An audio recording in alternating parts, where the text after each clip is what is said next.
Hi, welcome to Property TV. I'm Stephen Galpin, and I'd like you to join me on a journey back to the future. Well, look, after this incredible lockdown period and this shutdown of the property market for the last 3 months, we're all going to have to think about what our properties are worth. That's whether we're homeowners, buy-to-let owners, commercial developers, residential developers. We're going to have to rethink a lot of things here.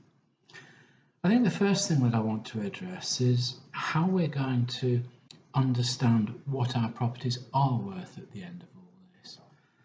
Now, I have a fairly simplistic view of this, and it's my belief that these values are really controlled by what we call valuers. Now, for those members of the public who are not familiar with constantly moving in the property market, or they just have their home which has been mortgaged for some years, the valuer is the guy who the building society or the bank send along to evaluate the worth of your property.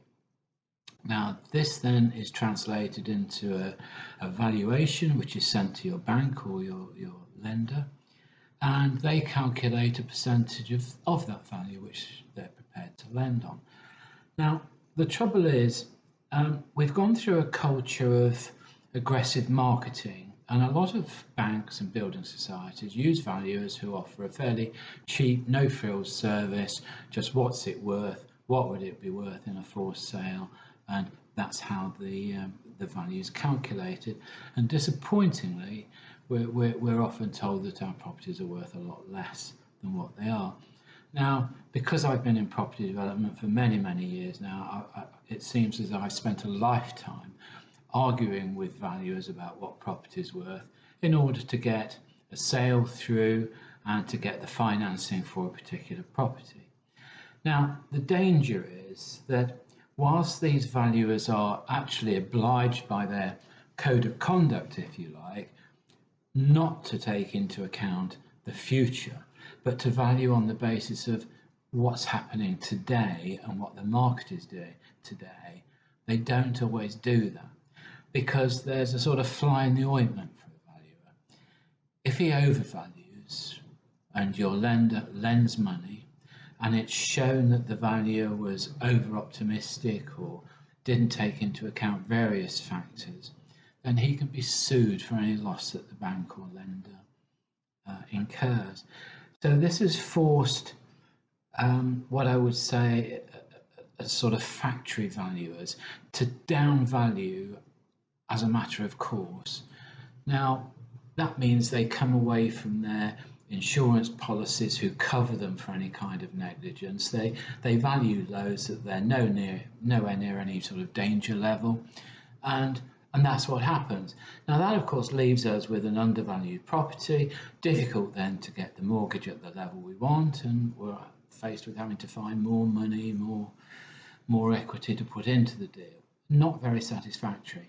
But this is what happens, and this is what we've got to guard against when we come back into a volume and an active market.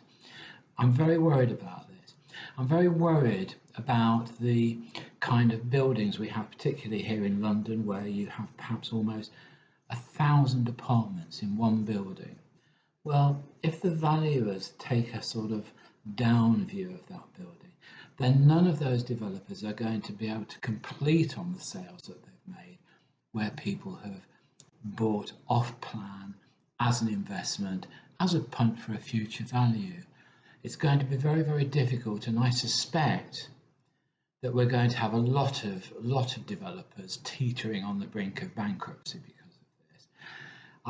I'm struggling to see that the worldwide market that we have, particularly here in London, I'm nervous that these countries will allow their residents to send money abroad to speculatively invest in properties in London where there's no specific investment plan. We could in fact go back to even the exchange controls that we had in I think it was the early 80s from memory, which means that you're not allowed to invest in product outside of your own country. Now, in some ways, this may be the government's answer to getting the economy back on track, forcing people to inwardly invest. it may be the case, but it's not going to do much for the property market. Now, of course, if there are any collapses, if there are developers going bust, selling properties cheaply to raise cash flow, then we are going to be in trouble on these values. Now, having said that, there are a number of valuers who are saying, no, no, no, no, there's a pent-up demand, people want to move, we've shut down for 3 months, possibly 4 by the time we really get going, and that in itself will take care of the market. Well, let's hope so. But I have again a slight worry in the kind of things the government are doing to try and encourage the market. Now, our latest housing minister, I think it's number 11 in about 9 years, is saying, oh, well, we're legislating. We're going to insist that developers put fruit trees in the back garden of individual houses. Oh, wow. Well, that's really going to solve the property market, isn't it? That's really going to lift it out of the doldrums. They're then insisting, apparently, that they're going to legislate to insist that pets are allowed in rented property. It will be unlawful to ban them. Well, that's an interesting one, because a lot of leases on particularly big blocks say no pets, no birds, fish, dogs, cats, whatever you like, and that's enshrined in the lease that both parties have signed. So I don't think I'd like to be the district judge trying to decide which document comes first, either the government legislation that says you've got to allow pets, or the lease for the building for the 4, 5 or the 600 people that live in the building that binds them. I don't know which comes first. I wonder if you do. Interesting times ahead with that, but I really think the government have got to get to grips with stamp duty. I would say transfer that to the seller rather than be a buying expense. I think that would help. It means that young people don't have to finance the stamp duty. It's just part of the sale price of the property that's raised. I think the government really need to get to grips. Again, another rather silly bit of legislation they want to bring in: building sites open till 9 o'clock at night. Well, what on earth is that going to do? I mean, I think there's only 3 or 4 months in the year when it's light at 9 o'clock at night. Now, some builders, as I think we've all experienced in the past, some builders have difficulty enough building in daylight, never mind about doing it in the dark. But there we are. Obviously, the government thinks it's worthwhile doing, but I'm not sure I do. And I'm not sure how many developers are going to go through the expense of applying to the councils for permission to do this, deal with the objections from young families that've got children who don't want the banging and the drilling and the whatever next door. So again, the government just really isn't quite getting to grips with what we need. I just hope they do. Now look, there are other things that the government are doing that may at first surprise you in thinking that it's connected to the property market, but it is. It's this now, we've got an encouragement to use bicycles, even more so than before. Well, that's fine. If you can get over the principle of the government spending lots and lots of money that's actually highway money on cycle lanes and investing in that's fine. But I think I'd want to see far more regulations. I bought a bike a couple of years ago, and I tell you what my observation is, and it's this. I think cycling's great. I think the cycle lanes are great. But I think the biggest danger to cyclists are other cyclists.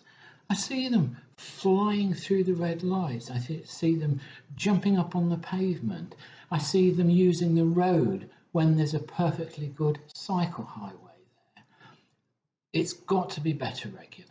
It really has. If we're going to have more cyclists, I can remember when the Boris bikes were first introduced, and I was talking to a taxi driver, and he said, "Do you know what?"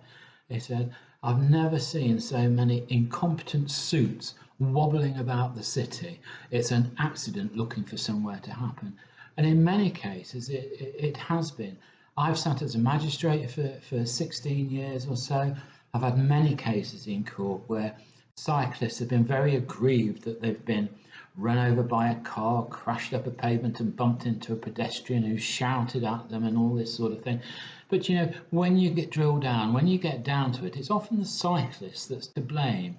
So I'm not anti-cycling at all, but I do want to see some registration or some regulations that control it and make it a bit more serious if you commit a cycling offence.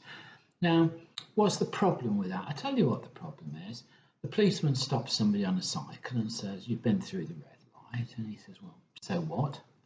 And the policeman will say, "Well, who are you? Where do you live?" And he'll say, "Well, I'm Mr. Smith and I live in High Street, Russia." "Oh, okay. Got no ID." What does the policeman do? Is he going to arrest him for a fairly minor cycling offence? No. So the guy goes away untouched, unpunished. Well, if we had, shall we say, a little disc like you have for the taxi drivers with an ID number on it that you buy from the post office for £10 a year or whatever it is, or 2 years, small proportion of that fee goes to the admin of running the scheme. Small proportion of the fee goes to some kind of third-party insurance, where if a cyclist crashes into somebody, causes damage, there is some way of claiming some kind of compensation. But more importantly, that disc is registered to that person, and it's very easy for the police to just pick up the phone, get into the computer and see who owns that little disc. And it would be an offence to ride your bike without possession of that disc. Very simple, not hard to run, a little bit of revenue for the government, a little bit of revenue towards the cost of the cycle lanes, and more importantly, a bit of protection against those ones that want to break the law and do dangerous acts on cycles. This really must stop. Now, why does this relate to property at all? Well, again, we've seen a huge influx of Boris bikes in the major cities. It's quite a good idea. I like to see people who maybe even can't afford to buy their own bike, but for a couple of quid can hire one. That's absolutely great. And it does mean that there's going to be a negation of the need for so much car parking within developments. Now, when you build a big building, it's obviously very, very expensive to dig underground where these car parks are. You've got all sorts of issues, foundations, water seepage, water leakage near the Thames, that sort of thing. It becomes very expensive. If we can negate some of that cost, then the cost of the building comes down. Cost of the building comes down, easier to finance, a better and more practical property market, and more importantly, more affordable for our young people. So I really do want to get to grips with these things. And just to finish off on the cycling issue, look, I see that we're going to have isolation for 14 days for travellers coming into the country. What did Mr. Shapp say? Well, they shouldn't be using public transport to get from Heathrow to the West End or wherever. They should be using either bicycles or they should walk. Well, I wonder about one of our lovely Japanese tourists turns up at Heathrow with his 2 Louis Vuitton cases full of clothes for the fortnight. Not quite sure how he jumps on a bike and drives the 25 miles to London's West End. I don't quite see that happening, and I certainly don't see him walking. So I really think the government have got to stop grabbing the headlines for these rather silly schemes that are just put there to generate some kind of interest, some kind of distraction for those of us who they think are not really listening. It's really, really got to stop. Now, what's the answer to all this? Sorry to go on. For those of you who watch Property TV, you've heard me say this many times. There is only one way to stimulate the market, and that is by way of ease of funding. The banks, yes, they've strengthened their balance sheets by insisting on huge deposits for properties, and we're heading back that way. There was a little dip in that requirement last year and the year before, but it's coming back again. People are being asked for 25 and 30% deposit. Well, that's fine. Those bank balance sheets are strengthened at that, but it's done at the expense of our young people who need to get onto the property ladder. We can't have a nation of renters. It just doesn't work. And let me just give you a final example of why it doesn't work. Let's take a young couple who, let's say, have limited career prospects. They're going to be the type who stay in the same job for perhaps all of their working lives. They get together, they marry, they have their child, they commercial rent a property. They're doing fine because they're both working, they can just about afford the child minding and the child care, and they go on. Now that's all right. They'll be faced with a number of rent increases through their cycle of renting the property. But when they get to the pensioners' age and they can't afford this commercial rent anymore because neither of them are working and they're just on a fairly minimal supplemented state pension, for instance, how are they going to afford a commercial rent? Well, the fact is they're not. So the government are going to have to step in. So you'll see when it comes to retirement age, the cost for government, i.e. the taxpayer, will go through the roof. So we really do need to address all of this. So look, there we are. That's my little trip back into the future. Let's be ready to accept what comes along and deal with it. And I will just say, to those that just are interested in property because they have a home that they own and a mortgage and just have a fairly stable settled life, don't worry too much about property losses when you read in the paper or in the Standard that prices have dropped 20%. Just remember, they've only dropped if you sell. If you keep the property, they haven't dropped. So there we are. Look, that's my view on what's going to happen. That's my view on how we should treat it. Now, do follow us on YouTube and, of course, on Sky. If you have a property-related story that you want to tell us about, get in touch. If you want to contribute or appear in one of our programs, if you're interested and have something to say, do get in touch. Thanks for watching. See you again next time. Bye.